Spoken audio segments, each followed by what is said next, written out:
ഇറാനിൽ കാണാതായ ഇന്ത്യക്കാരെ കണ്ടെത്തി. പഞ്ചാബ് സ്വദേശികളായ 3 പേരെയാണ് കണ്ടെത്തിയത്.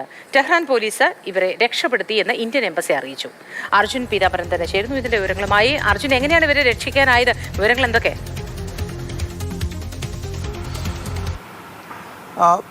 മെയ് ആദ്യവാരം തന്നെ ഈ ഇറാനിലെത്തിയ ഈ 3 പൗരന്മാരെയും കാണാതില്ലായിരുന്നു. പ്രത്യേകിച്ചും ഇവരെ തട്ടിക്കൊണ്ടുപോയി അതിനുശേഷം മോചനദ്രവ്യം ആവശ്യപ്പെട്ടു എന്നുള്ള കാര്യമാണ് ഇവരുടെ കുടുംബം, പഞ്ചാബിലുള്ള ഇവരുടെ കുടുംബം വ്യക്തമാക്കിയത് കാര്യം. പ്രത്യേകിച്ചും ഈ 3 പേരെയും ബന്ദിയാക്കിക്കൊണ്ട് പണം ആവശ്യപ്പെട്ടുകൊണ്ടുള്ള ദൃശ്യങ്ങൾ ചിലതും ഈ കുടുംബാംഗങ്ങളുടെ മൊബൈൽ ഫോണിലേക്ക് ലഭ്യമായിരുന്നു. അതിന് പിന്നാലെ അവർ ഇന്ത്യൻ സർക്കാരിനെയും അധികാരികളെയും ഈ വിഷയം അറിയിച്ചിരുന്നു. അതിന് പിന്നാലെയാണ് ഇന്ത്യ ഈ പ്രശ്നങ്ങൾ, ഈ വിഷയം ഇറാനിലെ അധികാരികളുമായിട്ടും അവിടെയുള്ള പ്രധാനമന്ത്രിയുമായിട്ടും എല്ലാം തന്നെ ഉന്നയിച്ചതും നിരന്തരം ഇറാനിലുള്ള ഇന്ത്യൻ എംബസി ഈ 3 പേരെ കണ്ടെത്താൻ വേണ്ടിയിട്ടുള്ള ശ്രമങ്ങൾ ആരംഭിച്ചത്. ഇന്നലെയാണ് ടെഹ്റാൻ പോലീസ് ഈ 3 പേരെ മോചിപ്പിച്ചു, രക്ഷപ്പെടുത്തി എന്നുള്ള കാര്യം ഔദ്യോഗികമായി തന്നെ ഇന്ത്യൻ എംബസി വ്യക്തമാക്കിയിരിക്കുന്നത്. ഇവരെ തട്ടിക്കൊണ്ടുപോയതായിരുന്നു.